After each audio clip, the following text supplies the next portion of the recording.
This is Rummy's Corner.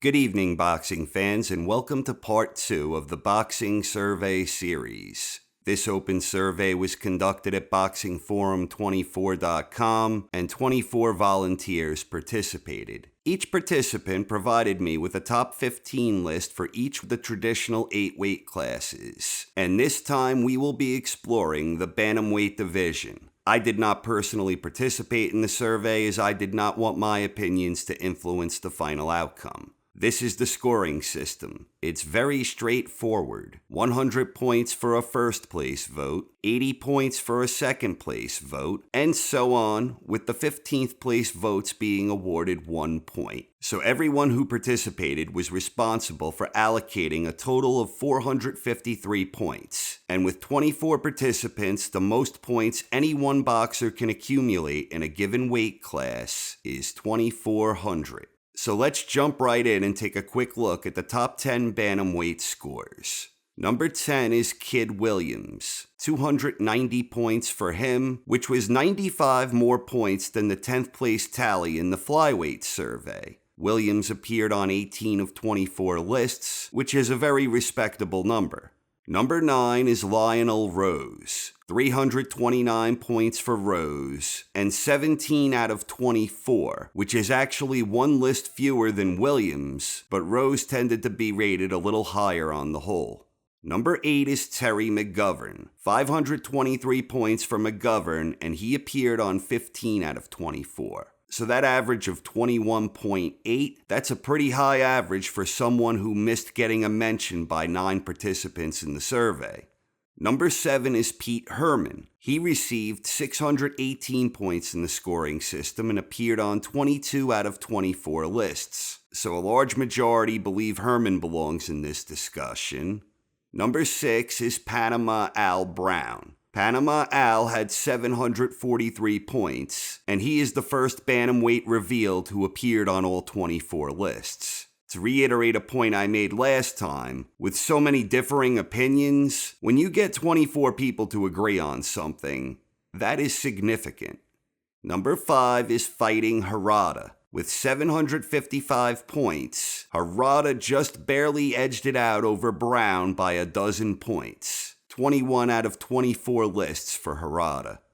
Number 4 is Carlos Zarate. 910 points for Zarate. 23 out of 24 found a place for him in the top 15. And Zarate also received one first place vote. Number 3 is Manuel Ortiz. A healthy 1,355 points marks Ortiz as the first bantamweight reveal in the 1,000 plus points club. And Ortiz also got a perfect 24 out of 24 mentions. He is in exclusive company.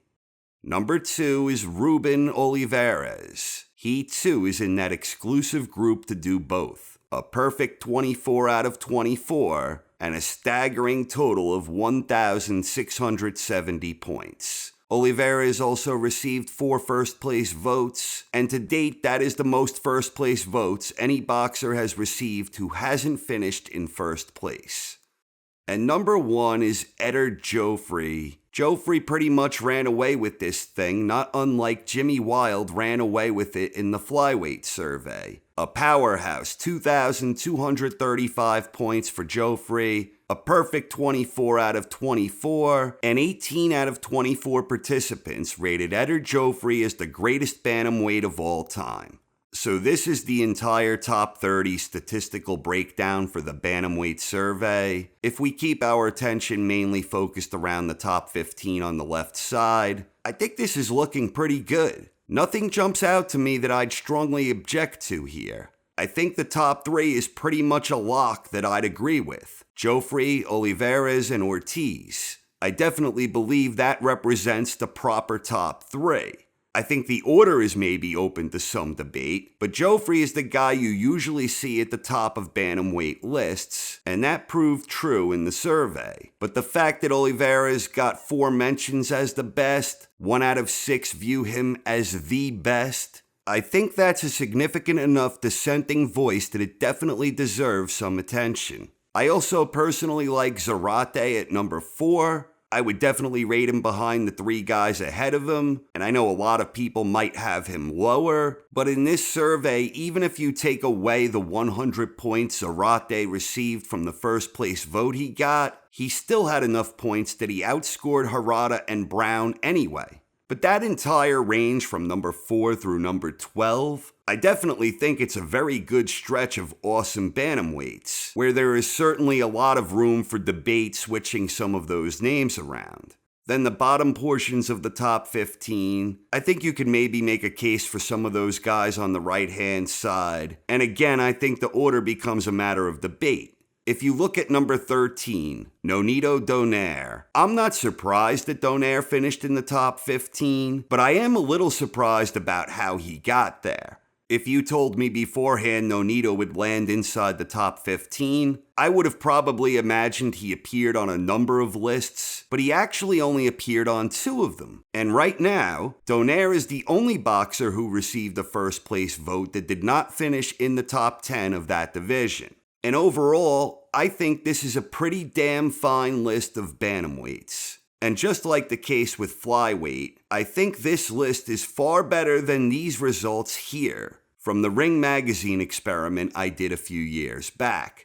That older experiment, there is no question whatsoever that this list here on the survey is better. I think most would agree.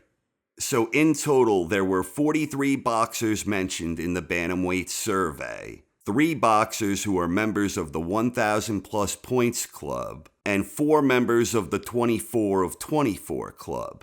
Eder Geoffrey had the high score and the most first place votes. So right now, Eder Geoffrey has the high score to beat with 2,235. Very similar to the numbers Jimmy Wild received in the flyweight survey, but Wild still has the most first place votes to date. That's it for this one. Next up will be featherweights, which I hope to have out soon. Once again, thank you to the 24 participants who took the time and effort to create and submit their survey lists. Without them, this survey would not exist. Please share your thoughts on the bantamweight results in the comments section. Thanks for watching, everyone. I hope you enjoyed and have a wonderful night. This is Rummy's Corner.